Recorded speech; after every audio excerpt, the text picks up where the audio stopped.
बिस्मिल्लाहिर्रहमानिर्रहीम। अस्सलामु अलैकुम दोस्तों, आज की वीडियो में हम आपको बताएंगे पैगंबर खुदा हजरत इब्राहीम अलैहिस्सलाम के बारे में, उनकी विलादत के बारे में, बुत परस्ती के खिलाफ उनकी तबलीग और नमरूद की तरफ से उनको आग में फेंके जाने का वाकया। इस वीडियो को आखिर तक जरूर देखिएगा। नमरूद मुल्क बाबुल का बादशाह था। बाबुल के मौजूदा नाम इराक है। नमरूद इंतहाई मगरूर शख्स था। जब उसके इब्तिदा का दायरा वसी हो गया तो लोगों से कहना शुरू कर दिया कि उसकी परस्तिश करें, क्योंकि लोग पहले ही गैरुल्लाह और लकड़ी से बने हुए बुतों की परस्तिश किया करते थे। लिहाजा वो उसे भी आसानी से खुदा मानने पर आमादा हो गए। लोगों को इस गुमराही और जलालत की जिंदगी बसर करते हुए एक अरसा हो गया और वो अल्लाह को बिल्कुल ही भुला चुके थे। परवरदिगारे आलम ने उस कौम की हिदायत और रहनुमाई के लिए उनमें अपना नुमाइंदा भेजने का इरादा फरमाया। नमरूद के दरबार में नजूमी भी थे। एक नजूमी नमरूद के दरबार में बड़ा मकाम मुंतलिक रखता था और वो नमरूद के बहुत करीब था। एक दिन उसने नमरूद से कहा, एक बात अर्ज करूं। तो नमरूद ने कहा। नजूमी ने बताया कि आपकी सल्तनत में एक बच्चा पैदा होने वाला है। वो बुत परस्ती को खत्म कर देगा और लोगों को अपने दीन की जानिब बुलाएगा और आपकी हुकूमत खत्म कर देगा। ये सुनकर नमरूद ने अपने दरबार के दूसरे नजूमियों की तरफ देखा। सब नजूमियों ने पहले नजूमी की तायद की। नमरूद ये सुनकर दिल ही दिल में घबराया और फिर गुस्से में आकर हुक्म दिया कि औरतों और मर्दों को एक दूसरे से अलग कर दिया जाए ताकि ऐसा कोई बच्चा वजूद में आने ही ना पाए, और हुक्म दिया जो भी बच्चा पैदा हो उसे कत्ल कर दिया जाए। नमरूद के मुंह से इस हुक्म का निकलना था कि बाबुल में पैदा होने वाले बच्चे कत्ल किए जाने लगे।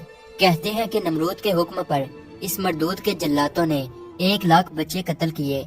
नादान नमरूद ये समझता था कि हैलों से वो खुदा ताला के इरादे के आगे बांध सकेगा।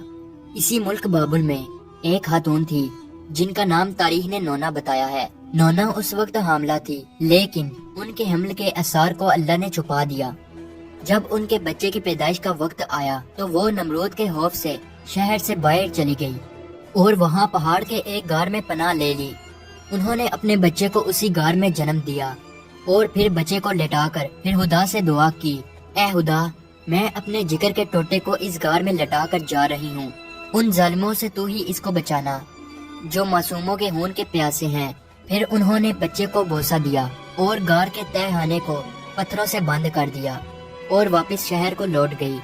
जब दूसरे दिन गार में अपने बच्चे को देखने आई तो देखा उनका बच्चा अंगूठा चूस रहा है। उस बच्चे के अंगूठे से दूध जारी था। ये बच्चा कोई और नहीं बल्कि हजरत इब्राहीम अलैहिस्सलाम थे। अल्लाह रब्बुल इज्जत ने हजरत इब्राहीम अलैहिस्सलाम के अंगूठे में दूध पैदा कर दिया था और यूं हजरत इब्राहीम अलैहिस्सलाम को गज़ा पहुंचती रही। इस गज़ा से हजरत इब्राहीम अलैहिस्सलाम दिन में इतना बढ़ते थे कि जहाँ एक आम बच्चा महीने में बढ़ता है। आप अलैहिस्सलाम की माँ आपको देखने की गर्ज से रोजाना गार में आती। जब आप अलैहिस्सलाम की उम्र 2 साल हो गई तो वो बातें करने लगे, और जब आपकी उम्र 7 साल को पहुंची तो आपकी वालिदा ने बड़ी बड़ी बातें और इहलाक सिखाने लगी। कमजोरों की मदद करना और अल्लाह रब्बुल इज्जत के गुजरे हुए पैगंबरों के वाकयात सुनाया करती। मगर उन्हें क्या मालूम था कि वो जिस बच्चे की तालीम और तरबियत में लगी हुई हैं वो खुद ही एक पैगंबर है।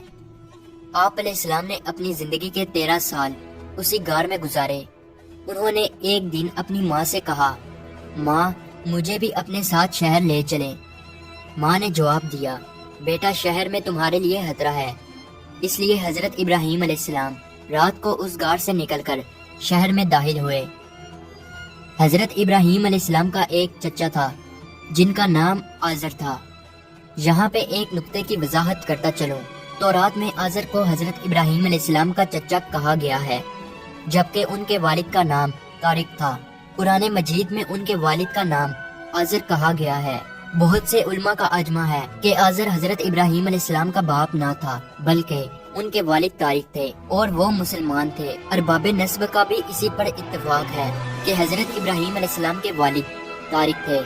लिहाजा कुरान मजीद और अक्सर हदीसों में जो आजर को बाप कहा गया है वो मजाज के तौर पर है, क्योंकि वो हजरत अलैहिस्सलाम का चचा था और अरब में ये रिवाज है कि चचा को बाप कहते हैं। या ये भी हो सकता है कि वो आपका चचा ही रहा हो और तारक की वफात के बाद ان کی والدہ سے عقد کیا ہو اور آپ کی تربیت کی ہو، اسی سبب سے اس کو باپ کہا گیا ہے۔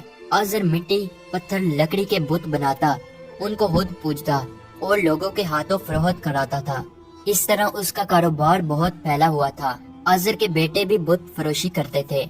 جب حضرت ابراہیم علیہ السلام غار سے نکل کر شہر میں گئے اور اپنے چچا آزر کے پاس پہنچے تو آزر نے حضرت ابراہیم علیہ السلام کو بھی اپنے بیٹوں کے ساتھ بت بیچنے کے لیے بھیج دیا۔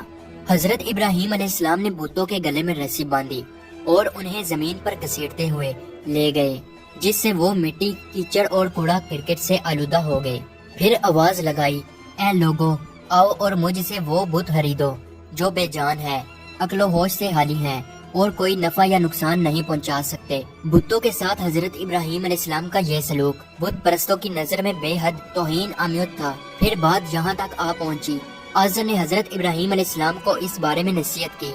ایک دن حضرت ابراہیم علیہ السلام نے اپنے چچا سے پوچھا، چچا جان، آپ لکڑی اور مٹی کے بت بناتے ہیں جو نہ بول سکتے ہیں، نہ سن سکتے ہیں، نہ آپ کو کوئی نفع یا نقصان پہنچا سکتے ہیں۔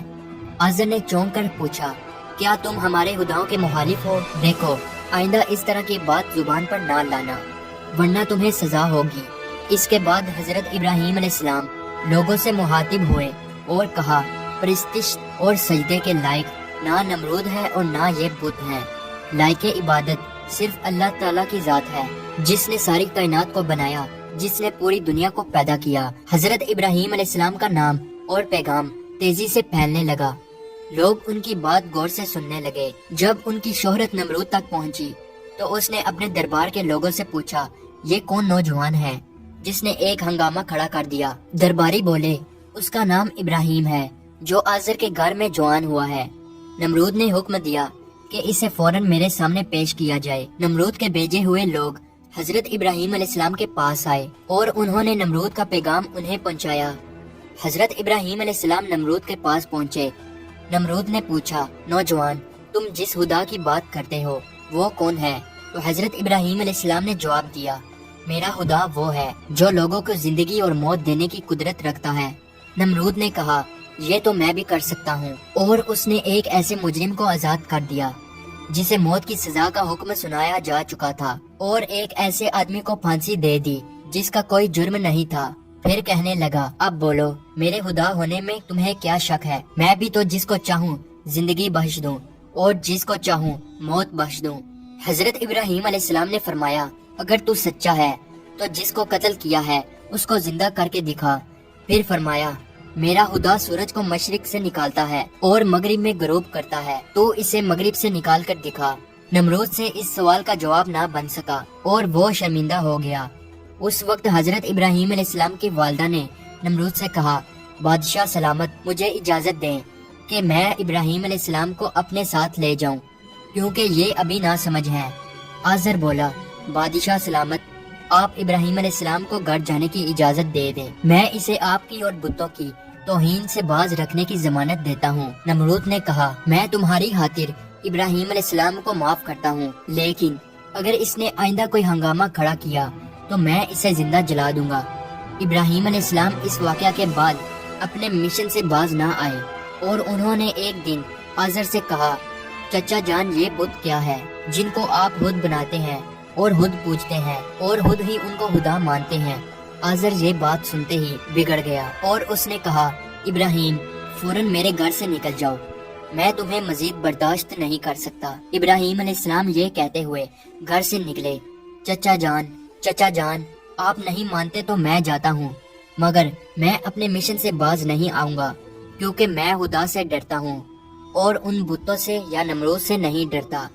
حضرت ابراہیم علیہ السلام نے اپنے چچا کے گھر سے الگ اپنا کوئی انتظام کر لیا اور وہاں سے چلے گئے، مگر اپنے قول کے مطابق اللہ کی بندگی کی دعوت دیتے رہے اور بتوں کی خدائی کا انکار کرتے رہے۔